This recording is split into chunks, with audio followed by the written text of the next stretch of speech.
So welcome and good evening. My name is Samir Gandesha, and I'm the director of the Institute for the Humanities. I'm also an associate professor in the Department of Humanities. I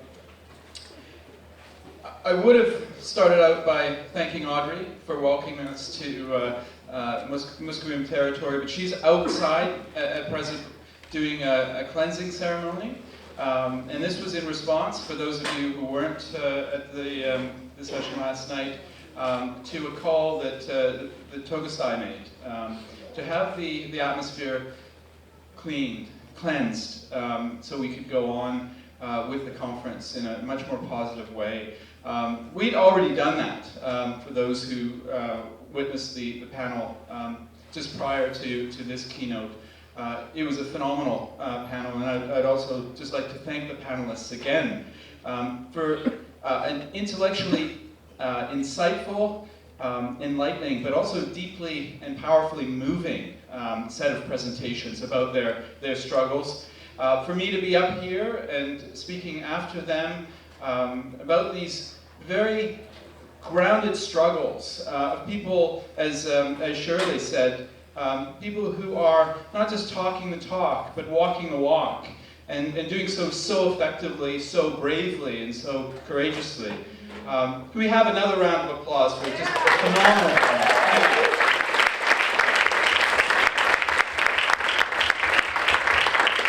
you. So, as you can see from our brand new banner that was just produced or just arrived yesterday, the Institute has been around for over 32 years. It was founded in 1983.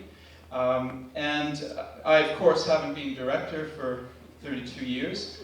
It's been more like 4 or 5 now. But I would have to say that this event is probably the single most important event that the Institute has been involved with through that 3-decade period. The discussions are extremely focused, they're extremely insightful, they are strategic, and they involve discussions of situations concerning extractivism on more than 3 continents. And I think this is a wonderful thing for us to be involved with. I'm extremely proud to be involved with the Institute in this context especially. So thank you all for coming and making the conference what it's been so far.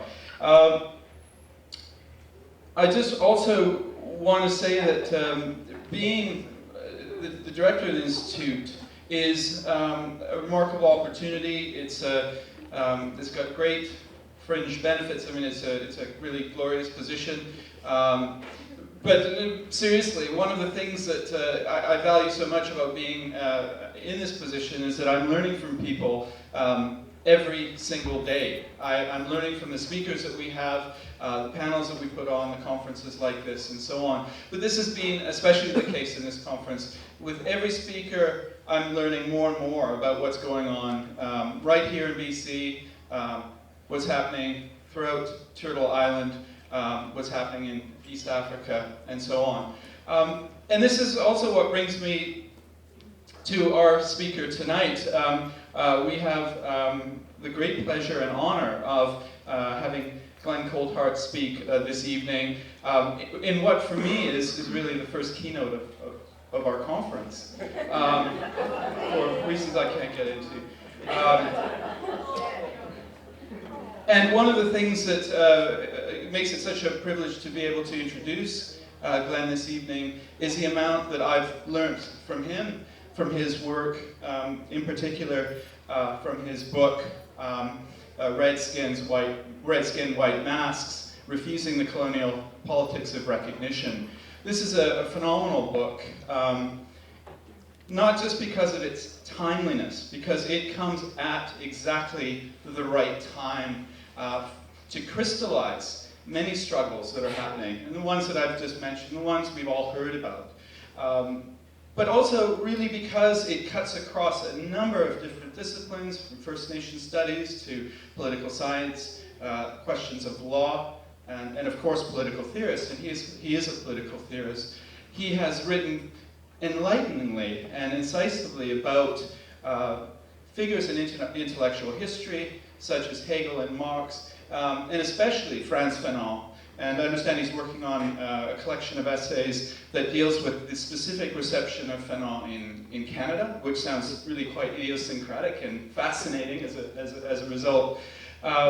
So one of the things as well that is most intriguing about this book, and I've already mentioned it to him, I haven't really had a chance to sit down and chat with him yet about it over beers, but I'm sure that'll be forthcoming sometime soon, is this idea, I hope so anyway, is this idea that he has of grounded normativity. And there have been very interesting discussions, for example, most recently at Visor that he had with our friend and colleague Am Johal here, this was last week, about what is entailed by this idea of grounded normativity. He gave a very interesting answer in that context. But I think that in this previous panel, we also see a number of different ways of understanding that, particularly through this idea of the relationship to the land. And it's a really fundamental, I think, idea, and one I'm certainly interested in hearing a lot more about as the night progresses, and I'm sure the weeks and months. So now it's time for me to turn to the official bio, and then we'll get underway. So Glen Coulthard is an assistant professor in First Nations Studies and the Department of Political Science at UBC. He's written and published numerous articles and chapters in the areas of contemporary political theory, Indigenous thought and politics, and radical social and political thought, especially Marxism, anarchism, and post-colonialism. His most recent work on Frantz Fanon, The Politics of Recognition, titled Subjects of Empire, Indigenous Peoples and the Politics of Recognition in Canada, won Contemporary Political Theory's annual award for Best Article of 2007, so I guess this was a while ago. He is Yellowknives Dene, and I think the last thing you should know about him is that his Twitter handle is Dene Revenge. Please join me in welcoming Glen Coulthard. As a political and ethical position, my home at the University of British Columbia, the First Nation and Indigenous Studies program, has worked hard to establish a relationship of solidarity with local First Nations like the Musqueam. And even though my presentation tonight may not be drawing directly on the work we do to foster this relationship, I want to acknowledge the importance of remaining accountable to the communities that we work with in our academic and other work. Moreover, I want to acknowledge the importance of this activist research ethic, because as we saw with last night's keynote sermon, a lot of unproductive damage can be done when researchers simply drop into community contexts from above, level a number of polarizing and self-referential claims that fit neatly into a prefabricated moral position, and then simply leave. Leave because they have the white male privilege to do so, and leave without having to be accountable to the diverse communities of struggle that are actually subject to the colonial sexual violence that is in part perpetrated through such simplistic and degrading analyses.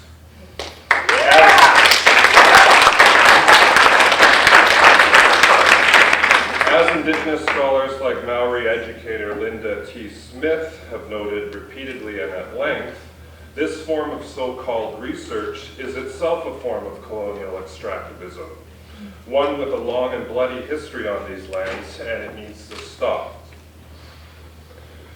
Now, as stated in the overly generous introduction to myself and my work, my name is Glen Coulthard, and I am Assistant Professor of First Nation Studies at the University of British Columbia. I am also Yellowknives Dene. My politics, which like any politics is imperfect and thus fallible, is nonetheless unapologetically anti-colonial, Indigenous feminist, and therefore anti-capitalist. My politics is also inextricably tied to my identity as Yellowknives or Welede Dene. My First Nation is comprised of two communities, Deda and Dilo, both of which are situated within or just outside of what is now the city of Yellowknife in the Northwest Territories. The land immediately surrounding our communities, lands upon which we depend, and from which we collectively derive our material and spiritual sustenance, are among the most polluted on earth. due to the violent onslaught of colonial extractivist dispossession that began to accelerate in the 19th century and continues to this day. Now, in particular, I'm referencing Giant Mine, which was an oil mine established in the 1940s and was abandoned after receivership in the early 2000s, I believe. The amount of arsenic that is located on and under and seeping into our waterways in around the Yellowknives Dene First Nation, it is believed through scientific research that if you were to administer the amount of arsenic that is under and on our land to every person on Earth, you would kill everyone twofold. But it will cost upwards of $1 billion to restore. Last night we heard a story of the exploitation and sexual violence at the heart of colonial capitalism, and in particular its extractivist industries. Where these projects emerged, we were reminded, environmental destruction, sexual violence, and premature death follow in their wake. Unfortunately, however, this violence is something that my people in particular, and the Dene of what is now the northwestern or northeastern corner of British Columbia, northern Alberta, and the Northwest Territories in general, do not need to be reminded about. Beginning in the late 1800s, the Dene of these regions experienced a violent influx of white settlers. Essentially a motley crew of drunken miners and wannabe prospectors making their way from southern Canada to the United States in a pilgrimage of greed on their way north along the east side of the Rocky Mountains via the Peace River region, all in order to access the gold rush underway in northwestern British Columbia, the Yukon, and Alaska. Archival materials from the Northwest Mounted Police from this period document numerous complaints lodged by the local Métis, Cree, and Dene, claiming that the influx in white laborers had brought with it a rise in sexual assault and the abuse of Native women in the area, as well as the depleted game due to wasteful harvesting practices, including the poisoning of animals along the workers' travel route. Also documented, of course, was a marked increase in non-state forms of settler vigilante violence that always accompanies colonization when the white man moves into Indian territory in any significant numbers at all. It was this expansion north, prompted by the colonial desire to exploit and steal our land and resources, that led my ancestors to insist on the signing of Treaty 8 in 1899 and 1900, which covers much of the area in question. Treaty 8, from our perspective, was negotiated in order to establish a relationship of reciprocity and sharing, which was to respect the way of life and relative autonomy and independence of each partner, including the land itself, subject to the treaty agreement. From the Crown's perspective, however, Treaty 8 was viewed as a relatively cheap and efficient way to dispossess us of our lands. It was essentially a real estate deal which Indians of the area would agree to, quote, cede, release, and surrender, i.e. extinguish our Aboriginal rights and title, i.e. ownership and jurisdiction over our lands, in exchange for the provisions outlined in the text of the treaty itself, so that First Nations lands and resources could be opened up for exploitation and capitalist development by non-Indian interests. It is this long history of what Mohawk scholar Audra Simpson refers to as refusal, a refusal to submit our lands and our bodies to the violence of colonial dispossession, that informs both my politics and my scholarship. Indeed, in the book that I just recently wrote, and thanks for the pitch, Samir, because I'm going to discuss some of the ideas in it, I set out to problematize the increasingly commonplace assumption that the colonial relationship between Indigenous peoples and the state can be transformed by a politics of recognition. A politics that aspires to, quote, reconcile Indigenous peoples' assertion of nationhood with settler state sovereignty through the accommodation of Indigenous identity-related claims in negotiations over issues such as land, economic development, and self-government. It is such a politics of recognition that underscored the historic treaties that I just discussed. They are one early example of a recognition of reconciling Indigenous claims to nationhood with the imperatives of a racist state and capital. I argue that this orientation to reconciliation of Indigenous nationhood with state sovereignty is still fundamentally colonial to its core, insofar as it remains structurally committed to the dispossession of our peoples of our lands and of our self-determining authority. In short, settler colonization is a structure of domination and exploitation maintained through force, fraud, and now more than ever manufactured consent, which has as its telos the theft of Indigenous land for the purposes of state formation, settlement, and capitalist development. Sexual violence works in concert with white supremacy, the state, and capital to achieve this end. So what are we to do to resist such a state of affairs? What our politics ought to look like in an ongoing context of colonial dispossession that utilizes semi-autonomous axes of oppression aligned along state, capital, and gender. At this point, I want to revisit some of my thoughts on these issues, which in my previous work, particularly the book, have been organized around 5 theses, or rather provocations, of decolonization in our present circumstances. These provocations should be taken as a starting point, not an end point, and they're delivered in a spirit of conversation and fruitful solidarity. Now, I'm going to work through these theses. I developed them, some of them in the book, but I've also altered 2 of them in particular to deal with some of the issues that were raised with last night's sermon. The first thesis has to do with direct action, and I think the panel before is perhaps the embodiment of what I'm talking about when we think together on direct action. What I want to talk about here is a number of kind of moral, political, legal constraints that are placed on Indigenous activism that aspires exactly the type of activism that we saw talked about in the panel, that aspires to transform the colonial relationship between our societies and those of settler people. These constraints involve the type of tactics that are being represented, increasingly so, as illegitimate in our efforts to defend our land and rights as Indigenous peoples, and those that are increasingly being presented as either morally illegitimate or politically self-defeating because of their disruptive, illegal, and therefore potentially alienating character. With respect to those approaches deemed legitimate in defending our rights, emphasis is often placed on negotiations, usually carried out between state actors and Indigenous leadership, and if need be, these are coupled with largely symbolic acts of peaceful protest that abide by Canada's rule of law.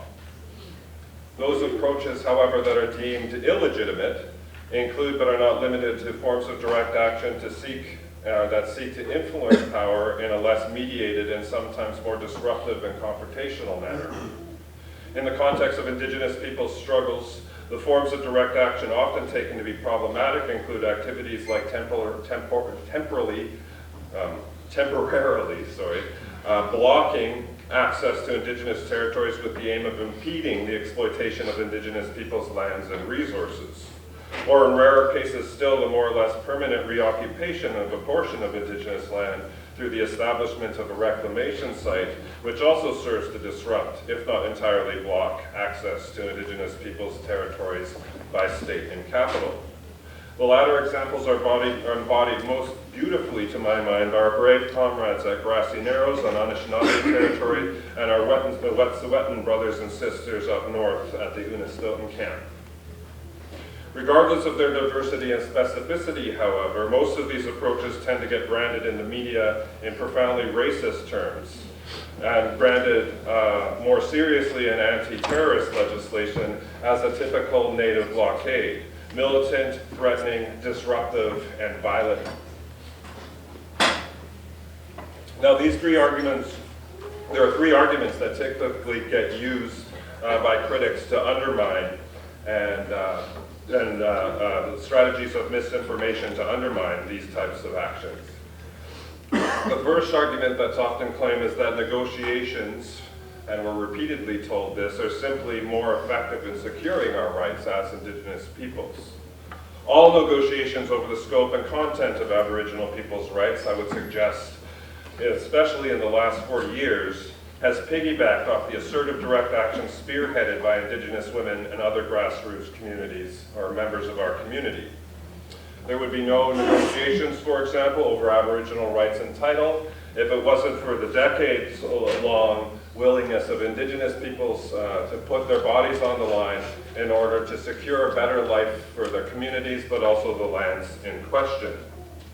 There would have been no Royal Commission on Aboriginal Peoples without the land-based direct actions that proliferated across Canada through the 1980s and 90s, which saw Indigenous peoples putting themselves directly in harm's way in the defense of their lands and distinct ways of life.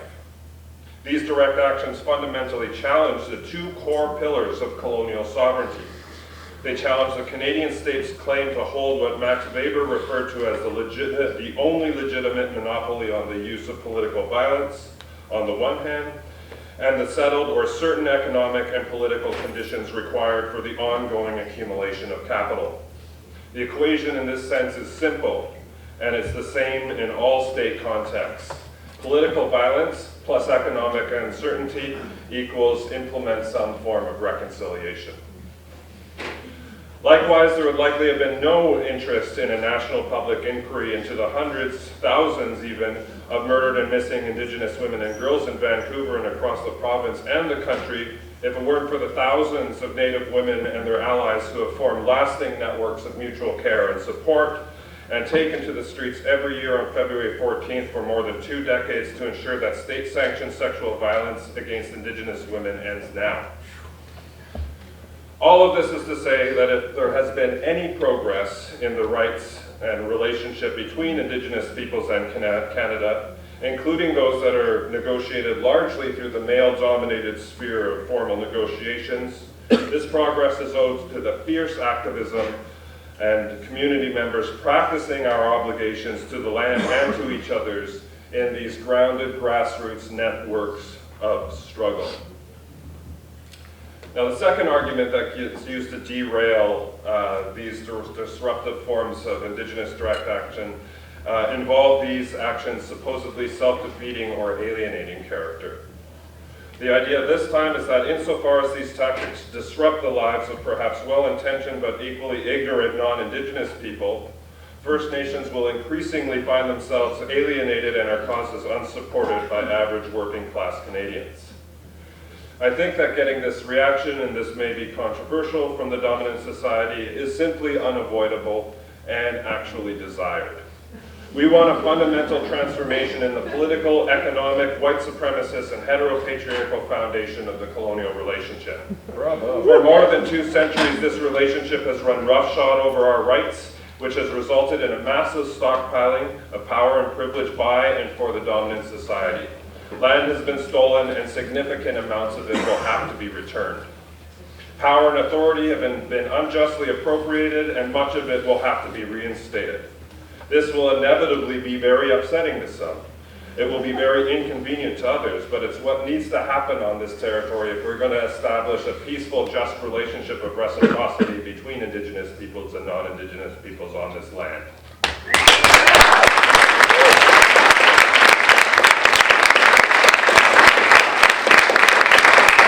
Frantz Fanon remarked at the beginning of his masterful 1961 treatise on decolonization, decolonization, the wretched of the earth, that colonialism and decolonization are always a violent phenomenon. With respect to the latter, i.e. decolonization, part of what I have come to learn Fanon to mean is that no matter what actions we as the colonized undertake to better our lives within and against our colonial situation will always be represented as violent. From Chief Spence's hunger strike to round dancing in malls to proposed Bill C-51, we are all branded as terrorists, as willing to hold Canadians and their state itself hostage. What inspires me about this gross deployment of colonial discourse is that it means we are collectively doing something right, however. We are a threat to settler colonization's structural drive to destroy us and the lands upon which we all now depend. The third critique involves what we might characterize a concern over the largely reactive or resistant stance that such acts of direct action embody in practice. On the surface, blockades in particular appear to be the epitome of a reaction, insofar they clearly embody what I have called a resounding no, but fail to offer an affirmative gesture or alternative into the action itself. The risk here is that in doing so, these resentment-laden expressions of Indigenous resistance tend to reify the very structures and social relationships that we find abhorrent. In the words of Nietzsche, insofar as this no becomes our creative deed, we end up dependent on the very hostile world we have come to define ourselves against. We become dependent on, quote, external stimuli even to act at all. Our action is fundamentally reaction. This concern, I would argue, is a profound misunderstanding of what these forms of direct action are about. In his own Creative with Engagement with Nietzsche at the end of Black Skin, White Masks, Frantz Fanon exclaims that yes, man, he's using gendered language here, is an affirmation, and that we shall not stop repeating it. Yes to life, yes to love, yes to generosity. But man, he continues on to crucially insist, is also a negation. No to man's contempt, no to the indignity of man, no to the exploitation of man, to the massacre of what is most human or in man, freedom. It is through explicitly disruptive and oppositional practices that Indigenous peoples physically say no to the degradation of our communities and to the exploitation of the lands upon which we all depend. But these practices also have ingrained with them a resounding yes. They are the affirmative enactment of another mode of being, a different way of relating to and with the world. And in the case of blockades like the ones I've mentioned before, they literally become another way of life, another form of community. They embody through praxis our ancestral obligations to protect the lands that are core to who we are as Indigenous people. Now what about capitalism?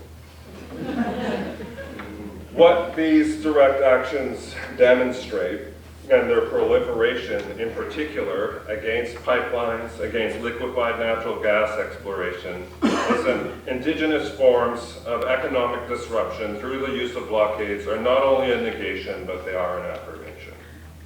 They are a crucial act of negation insofar as they seek to impede or block the flow of resources that are currently being extracted from and transported to Indigenous or international markets from oil and gas fields, refineries, lumber mills, mining operations, and hydroelectric facilities. These modes of direct action seek to have a negative impact on the economic infrastructure that is core to the colonial accumulation of capital and settler political economies like Canada's. Blocking access to this critical infrastructure has historically been quite positive or resulted in positive gains for First Nations, at least in the short term. But more and more recently, we have seen the ability of capital and the state to co-opt the transformative movements that are embodied through these practices by dragging our leadership and our people off the land and settled comfortably at negotiation tables where the terms are set always in the interests of white settler capital. Stated bluntly, without a massive transformation in the political economy of settler colonization, any efforts to rebuild our nations will remain parasitic on capitalism and thus on the perpetual exploitation of not only our lands, but also increasingly our labor. Consider an example which would see us, Indigenous peoples, begin to connect with our lands and land-based practices on either an individual or small-scale level. This could take the form of walking the land, as the Yellowknives Dene have always, our neighbors to the north have always insisted, in their effort to refamiliarize themselves to the landscapes and places that give our histories shape and content. To revitalizing and engaging in land-based harvesting practices like hunting, fishing, and gathering, and our cultural production activities like hide tanning and carving, all of which also serves to assert our presence, our sovereign presence on our territories.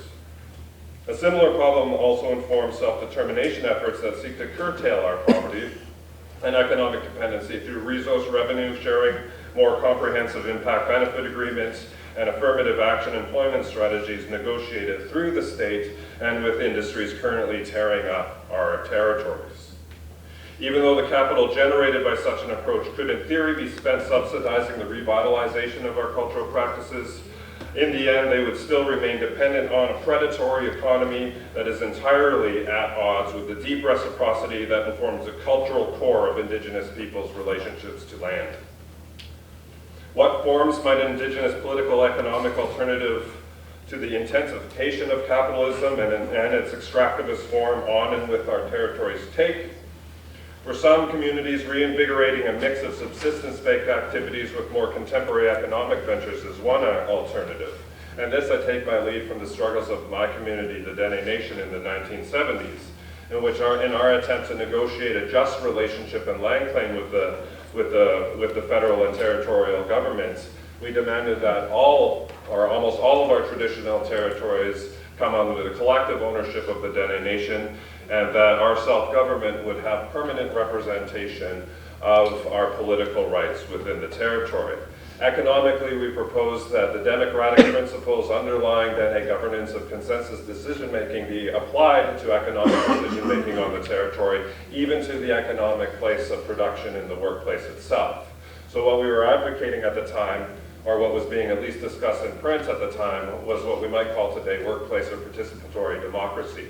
An idea that kind of that is embodied in a Dene aversion to bosses of any sort. At the time, this would have been a revitalization also of a bush mode of production, with emphasis placed on the harvesting and manufacture of local renewable resources through traditional activities like hunting, fishing, and trapping, potentially combined with and partially subsidized by other economic activities on lands communally held and managed by the Dene Nation. And again, economic models discussed during this time included democratic organization of production and distribution through Indigenous cooperatives and worker-owned and managed enterprises. I think that revisiting such economic alternatives is vital, and that they can pose a real threat to the accumulation of capital on Indigenous lands in three ways.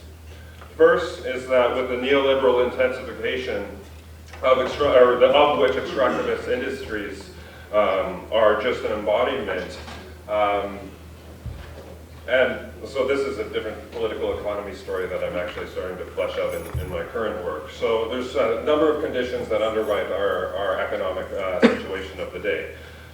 One is that as a staples economy, we have always had a relatively weak manufacturing base, and with the rise of neoliberalism, it has got even weaker due to outsourcing of our industries to places in the global south where there's more relaxed, cheaper wages and more relaxed regulations with respect to labor.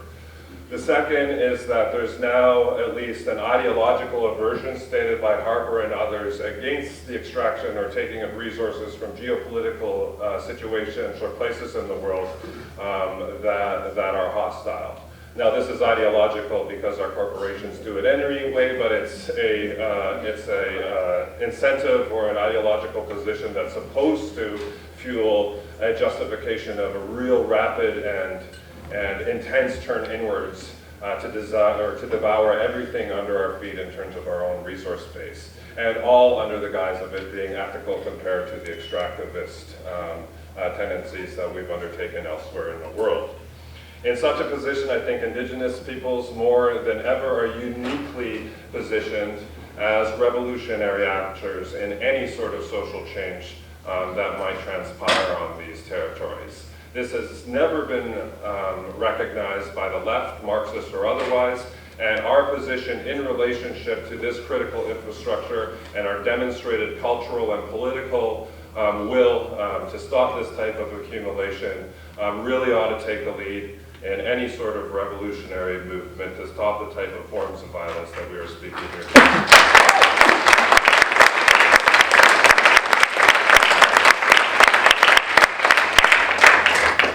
Cities.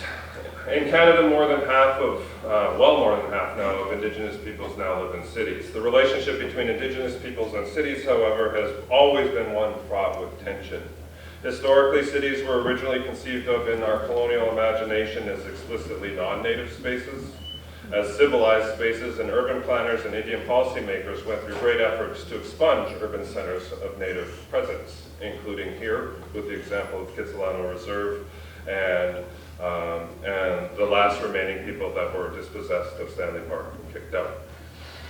In 1911, for example, our Prime Minister, Wilfrid Laurier, announced in Parliament that, quote, where a reserve is in the vicinity of a growing town, as is the case in several places, it becomes a source of nuisance and an impediment to progress. This development, racist developmentalist rationale, which at the time conceived of Indigenous space, particularly in the context of reserves, as uncultivated wastelands, justified an amendment to the Indian Act a month later, which stipulated that the residents of any, quote, Indian reserve, which adjoins or is situated wholly or partly within an incorporated town having a population of not less than 8,000, could be legally removed from their present location without the consent if it was deemed paternalistically in the interest of the public and of the Indians of whom the band was reserve was held. Now, I would suggest that this placed Indian policy in a quite odd and precarious position, as by the turn of the 19th century, it is well noted that the reserve system, originally implemented to isolate and marginalize people for the purposes of social engineering, i.e. genocide and assimilation, was increasingly being seen as a failure by the drafters of Indian policy because of their distance from the civilizational influence of places like cities. So here you have the economic imperatives of capitalist accumulation resulting in dispossession and marginalization of Indigenous peoples onto reserves, come into the sharp conflict, a white supremacist conflict with the impulses of Canada's assimilation policy at the time, which would have facilitated a migration of reserves into the cities, except for the cities were thought of as white spaces, and settlers really advocated those spaces on their behalf and for themselves and only themselves, in the words of Gene Barman.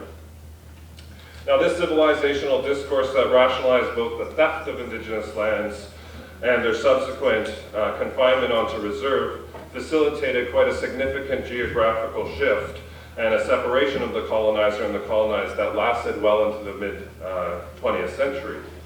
As Canadian critical race theorist Shireen Razak notes, the segregation of urban from native space that marked the colonial era, or this colonial period, began to break down with the increase in urbanization that started to occur in the 1950s and 60s, and this resulted in a new racial geographical configuration of space, now internal to cities. The dispossession that originally displaced Indigenous peoples from our traditional territories onto reserves or disproportionately into inner cities of Canada's major urban centres is now serving to displace Indigenous populations from within the urban spaces that we have come to call home. To this end, I suggest that the analytical frame of settler colonization developed throughout or by Indigenous and other scholars offers an important lens through which to interrogate the power relations that shape Indigenous experiences both in the cities and on the land. As we learned as we're constantly learning about through the activism of the downtown east side, defenders of settler colonial privilege, as we learned through this literature, defenders of settler colonial power have tended to rationalize these practices of dispossession by treating the lands in question as empty, as terra nullius, the racist legal fiction that declares Indigenous peoples too primitive to bear rights to land and sovereignty when we first encountered Europeans on the continent, and this thus rendered our territories legally empty and therefore open for settlement and capitalist development. Now, increasingly, we're seeing a similar racist logic shape the structures of dispossession that are occurring now internally to cities through processes of gentrification. Commonly defined as the transformation of working class areas of the city into middle class residential and or commercial spaces, gentrification has also shown to be structurally prone to dispossession and displacement, specifically of poor, racialized, Indigenous, and other marginalized segments of the urban population. In spite of these violent effects, however, gentrifications often tend to promote their projects as a form of improvement or revitalization through which previously wasted land, property, and even lives, importantly lives, are made more socially and economically productive. They're put to the highest and best use. This Lockean rationale has led some scholars to view gentrification through a colonial lens, as yet another frontier of dispossession central to the accumulation of capital. To my mind, such a perspective is crucial insofar as it highlights not only the class composition of urban redevelopment and displacement, but also a manner in which colonial ideologies of race, gender, converge with class in a structural process geared to the acquisition of lands and resources that were previously under our care and authority as self-determining indigenous nations. As urban geographers like Nick Blomley and Jeff Summers note, like the representational practices that originally served to render our or much of North America legally vacant and therefore up for grabs by white power, the new urban frontiers of places like Vancouver's downtown east side are increasingly presented as, quote, wild, dangerous, and ultimately empty spaces ripe for resettlement. Through gentrification, native spaces in the cities are now being treated as urbs nullius, urban space void of indigenous sovereign presence and authority. Coming to grips with and addressing this structural congruency between indigenous land base and urban struggles must be central to any decolonization effort that is worth the name. Sexual violence. The violence that indigenous peoples or women face is both systemic and symbolic. It's systemic in the sense that it has been structured, indeed institutionalized, into a relatively secure and resistant set of oppressive relationships that render indigenous women more likely than their non-indigenous counterparts to suffer severe economic and social privation. Just as importantly, however, the violence that indigenous women face is also symbolic in nature, in the sense that Pierre Bourdieu used the term, quote, gentle, invisible violence, unrecognized as such. Symbolic violence, in other words, is a subjectifying form of violence that renders the crushing materiality of systemic violence invisible, appear natural, even acceptable. The symbolic violence of what my indigenous feminist colleague Doreen Mason refers to as settler colonial misogyny has been institutionalized for centuries through residential schools and successive Indian acts. It has become so diffuse that it now saturates all of our relationships, social, political, economic, or otherwise. The misogyny of settler colonial misrecognition through state legislation such as the Indian Act has functioned so completely yet subtly that it now informs many of our own struggles for recognition and liberation. In such context, what does it mean to be held accountable to our, quote, responsibilities to protect the values and traditions that serve as the foundation for the survival of the land and indigenous peoples, to use Nason's words? To start, it demands that indigenous peoples commit ourselves in practice to uprooting the symbolic violence that structures indigenous women's lives as much as we demand in words that the material violence against indigenous women and girls come to an end. Again, stated bluntly, if we fail to address the systemic and symbolic character of the violence indigenous women disproportionately face, decolonization will forever remain a man-made colonial sham. On the question of the relationship between colonialism and sexual violence, last night's keynote invoked the work of the great Palestinian public intellectual Edward Said. It also, in snippets here and there, gestured to the importance of the work of Karl Marx. Both of these revolutionaries have had a profound impact on my own thought and scholarship, and I feel compelled here to make 2 points which I believe will correct the disservice to their lasting legacy that was perpetrated by their selective use in last night's talk. You have to forgive me, however, as I'm basing these comments on notes and memory I have of watching the keynote from live stream on the internet.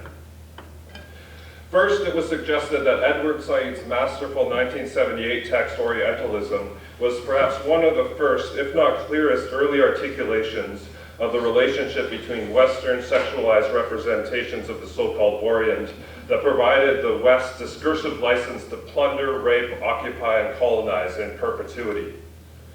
This, I concur, is a fair characterization and evaluation of one of the important and lasting contributions of Said's work in Orientalism. What wasn't alluded to in the talk, however, was the nature of the criticism that this book received, at least by those that were largely sympathetic to its overall anti-colonial intervention. That is, one of the main criticisms of Said's work is that his account of the representational power of colonial discourse was far too pervasive, and being so that it did not, and perhaps could not, account for the agency and the resistance of those subjects to colonial powers representation, and forms of rule. How did Said respond to this critique? Well, to be honest, he responded like most academics tend to respond to criticism. Re-articulate one's position, perhaps slightly modify, defend, and repeat. However, I would like to also think that in his more autocritical moments, Said responded by writing his equally masterful Culture and Imperialism in 1993. Unlike Orientalism, cultural imperialism champions the agency and resistance of the colonized. If one was to characterize it as an abolitionist text, that is, a text that articulates a political call for the abolition of colonial hierarchy and forms of violence and rule, then what distinguishes it from Orientalism is that this position now takes its lead from the struggles of the colonized themselves, because quite simply, they are in the best position to dictate and inform the conditions of their own emancipation. Same with Marx. There's a shit ton of resources in Marx, when modified appropriately, that can help us gain a critical grasp on the relationship between capitalism and colonialism. Indeed, I have written on this at length. What I want to highlight here, however, is that Marx was an abolitionist who supported over the course of his life the abolition of, yes, capitalism, but also patriarchy, xenophobic nationalism, and eventually even colonialism later in his life. What distinguishes the abolitionism of Marx and the colonialism or the anti-colonial politics of Said from what we witnessed and heard last night is that their respective politics are based on the fundamental belief that those subject to violence and oppression in all of their forms are in the best position to determine the terms of their liberation. Even when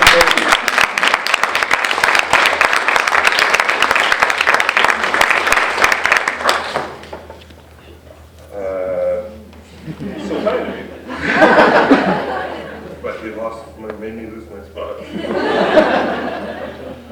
Even when forced to struggle against, but also within the complex relations of exploitation and domination that shape and inform our contemporary existence. That's why, no surprise, Marx supported the rights of workers within capital, and that's why I support the rights and agency of sex workers struggling within and against the system of gendered colonial violence and dispossession that shapes for too many of us our present lives and circumstances. To quote our comrades, because they, in short, and only them, are in the best position to dictate the terms of their emancipation.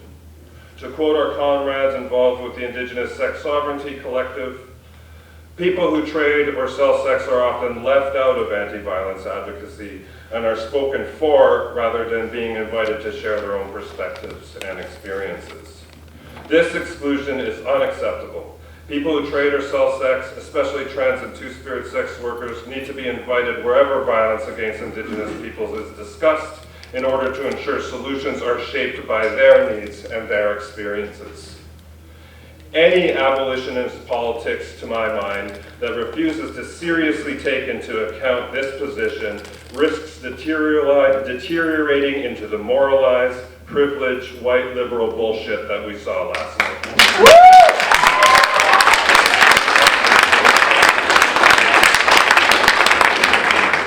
The state. In his book, This Is Not a Peace Pipe, Anishinaabe Dale Turner claims that if Indigenous peoples want the political and legal relationship between ourselves and the state to be informed by and reflect our distinct worldviews, then we will have to engage the state's legal and political discourses in more effective ways. This form of engagement, I suggest, assumes that the structured domination that enframes Indigenous state relations in Canada derives its legitimacy and sustenance by excluding Indigenous people from the voice, or Indigenous voices from the legal and political institutions in which our rights are shaped and given content and determined. Seen from this light, it would indeed appear that critically undermining colonialism would require that Indigenous peoples find more effective ways of participating in and driving protection from the legal and political practices that determine and dictate the meaning of our rights. Yet I would venture to suggest that over the last 40 years, our people have become incredibly skilled at participating in the Canadian legal and political apparatus. In wake of the 1969 White Paper, in fact, these practices, I would suggest, emerged as the dominant approach to forging change in our political relationship within our communities, but also with Canada. We have also seen, however, that our efforts to engage these discursive and institutional settings to secure recognition of our rights have not only failed, but have instead served to subtly reproduce the racist, sexist, economic, and political configurations of power that our communities initially struggled for recognition against. Why has this been the case? Part of the reason I would suggest has to do with the sheer magnitude of power we find ourselves up against in our struggles. Subsequently, in our efforts to interpolate or interject our worldviews into the legal and political discourses of the states to secure recognition of our rights to land and self-determination, we have too often been shaped and molded by the political and institutions that we are engaging in at the moment. Now, what are the implications of this profound disparity in power, especially in relationship to securing land, freedom, and our dignity? Now I want to take, again, the crucial discussion of colonial gender violence as a starting point here. The colonial state is not only a white supremacist structure, it is also fundamentally male or patriarchal in character. To date, one of the best analyses of the patriarchal nature of settler state power has come from the late Mohawk legal scholar Patricia Montour. As an unrelenting advocate of both Indigenous nationalist struggles and the emancipation for Indigenous women, Montour's work embodies among the best of contemporary Indigenous feminist theory and praxis, even though she did not necessarily identify her work in these terms. What Montour's work adds to the intersectionality of Indigenous feminist approaches to decolonization is a critical analysis of the colonial state as a manifestation of male power, which she claims renders its legal apparatus very problematic as a site of emancipation for Indigenous women. The Canadian state is the invisible male perpetrator who, unlike Aboriginal men, does not have a victim face, she asserts. And it is at the feet of the state that I can lay my own anger to rest. What are the implications then of turning to the state as a protector of Indigenous women's rights if the state itself constitutes the material embodiment of masculinist patriarchal power? Here I would suggest that Montour's insights coalesce productively with other political theorists and feminists, such as Wendy Brown.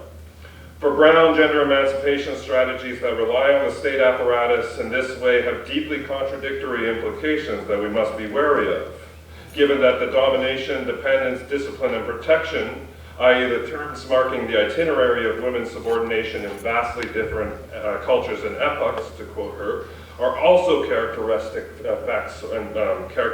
of state power.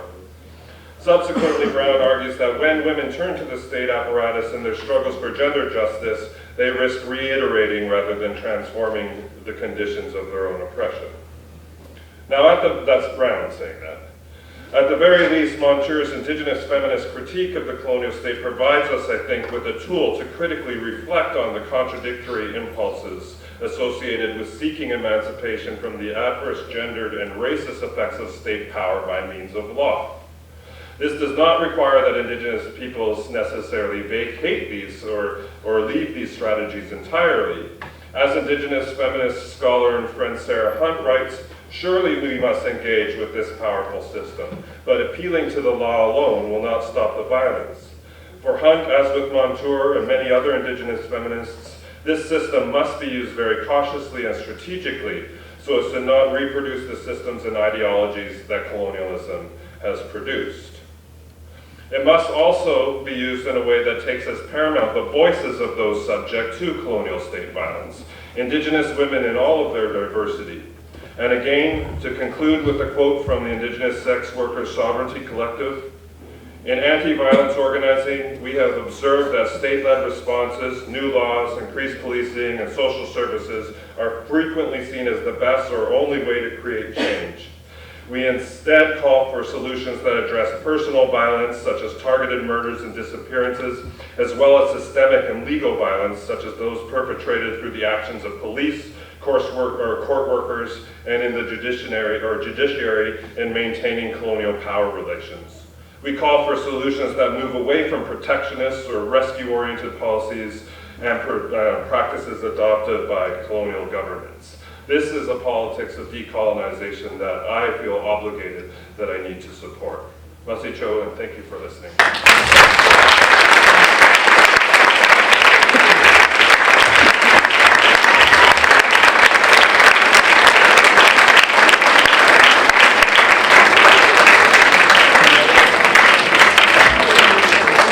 Thank you so much, Glenn. We now have some time for Q&A. The microphone is over on this side to my right, so if people would like to come up.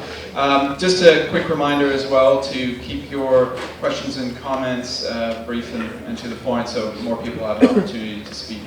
Thank you.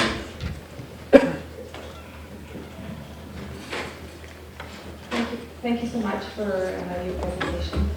I appreciate incorporating Indigenous women as much as you did. However, I respectfully disagree with you on some key points. So my experience is working on the front lines, working at a rape crisis center in a transition house for battered women and their kids, which I've been doing for the last 18 years. And what was useful for me and for many of the women in the meeting yesterday that I spoke to, including prostituted women who I spoke to yesterday that was in the room, is that violence against women happens to probably one in 3 women. And the truth that got told, I'm grateful for him to speak it. Yeah, he's a white guy, and yeah, it's a cheap shot to say a sermon, but I'll give it to you.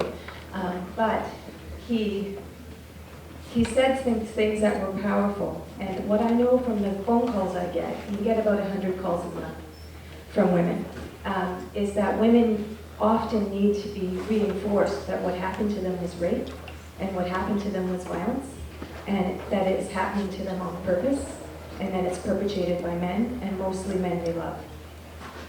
So for me, what happened yesterday was a few women got up and also said their truths about the violence that happened to them. And to me, that can't be ignored.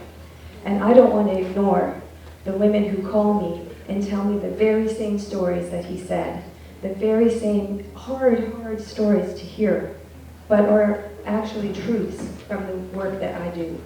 So I'd like to encourage you to think about that in terms of the reality of violence against women.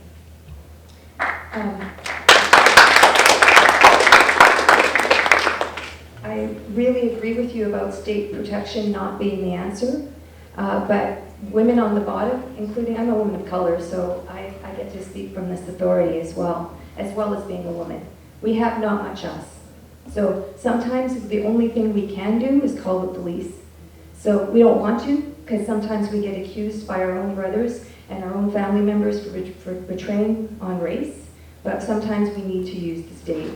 Very, very rarely, but and they're useless most of the time. Let me tell you, I fight, half the time I spend is fighting with cops to get a decent police response for Aboriginal women and for most women. So there is no abolitionist that's pro-state and pro-police. I'm an abolitionist. I don't believe that the police is the answer, but we don't have much else, and it's certainly not the community. The community is not stepping up and backing women. And yesterday I felt backed up, and my truth felt backed up. And the callers who call me, and the women who are beaten and who are in my house, those stories were their stories. So I think that's worth something.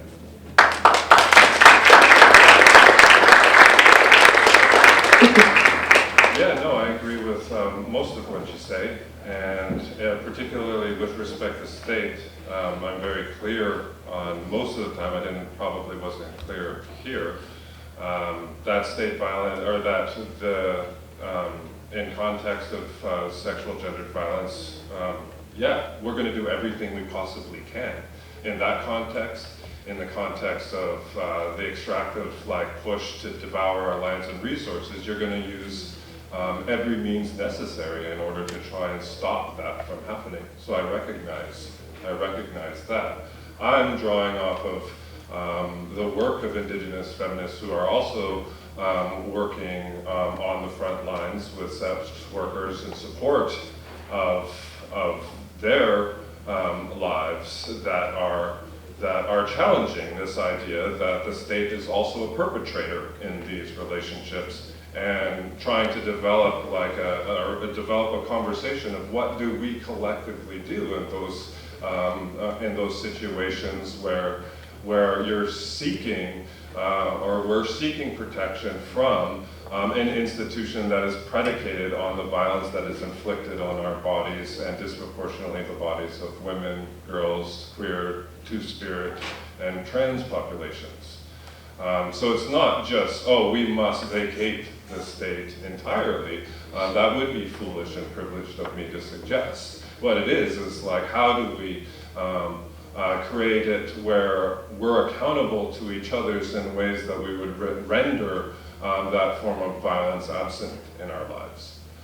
So I actually agree with you. The sermon, yeah, cheap shot, that's fine, but from my position last night, it sure as hell seemed like one. So can I just, in terms of Indigenous women, there also is Awasi, who's Indigenous women against the sex industry. So if we're going to just keep bringing up pro-sex worker advocates and abolitionists as we all have to take a position. It's not only the oppressed that have to take the position. If you're not in that position, if you're not the oppressed, you have an obligation to take a side. And in my opinion, the majority of women in the world over, brown women, poor women, don't choose it. And so that's the side I take. The side with the majority of the women in the world who are not saying this is choice and who are wanting out and they don't have any way to get out.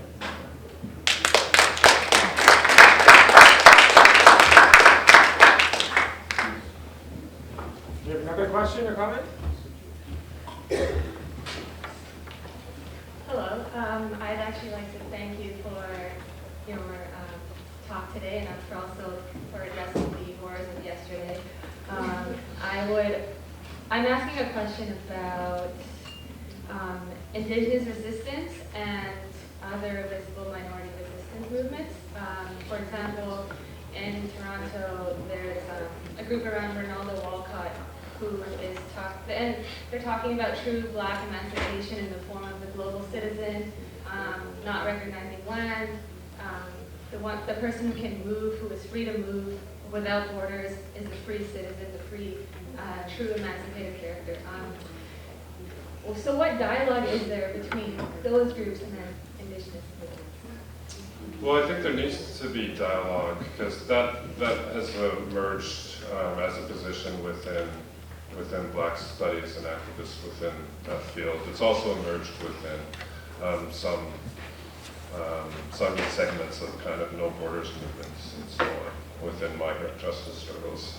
And originally I was going to actually, before actually being called to account by people to give a different spin from the dominant one that was given last night with respect to gendered violence, I was going to actually hopefully clarify some of the misunderstandings that are coming from calls to disassociate Indigenous nationhood with questions of land and so on by rethinking this idea of dispossession as a structural injustice at the core of colonialism. Because it is, colonialism has functioned to dispossess Indigenous peoples of a land. It's transforming certain relationships to land violently into what is registered or understood as some private sort of domain. It's transforming, in the words of, I forget his name, it's transforming Earth essentially into property. But it's not also in the Marxist scheme, underwriting his writings on primitive accumulation. It's not just the taking of something, the enclosing of something and privatizing it. It's the transformation of those social relationships of authority that governed customary law and relationships, access to territory, and relationships between people before the violence of this capitalist imposition and dispossession. And in Indigenous context, those understandings, those social relations is what I referred to, or what Samir referred to as grounded normativity. a relationship of reciprocity between Indigenous peoples and the land that's not about possession, but it's about a profound, deep sense of reciprocity and ethical obligation, not only to the land, but also to non-human elements within a certain geographical space. It even transcends our understanding, kind of our linear conceptions of time, because those obligations not only encompass the land itself, but the social relations with animals, plants, rocks, rivers, water, air, but also generations that have yet to come, and then ancestors that we must respect in the past. So when we think about land, it's not that thing, something that you're either excluded from, don't have access to, and therefore ought to have access to. It's about those social relationships of reciprocity grounded in Indigenous nation, or understandings of nationhood and land.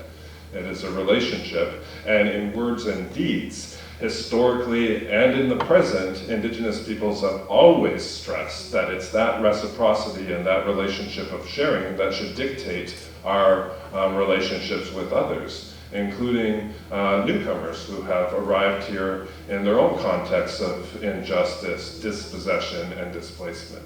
So I don't understand kind of the position that's emerging here that is calling for an actual separation of Indigenous identities from this understanding of relationship, because I truly see it as being a good thing, as something that ought to inform how we think about our relationships, not only to land, but each other.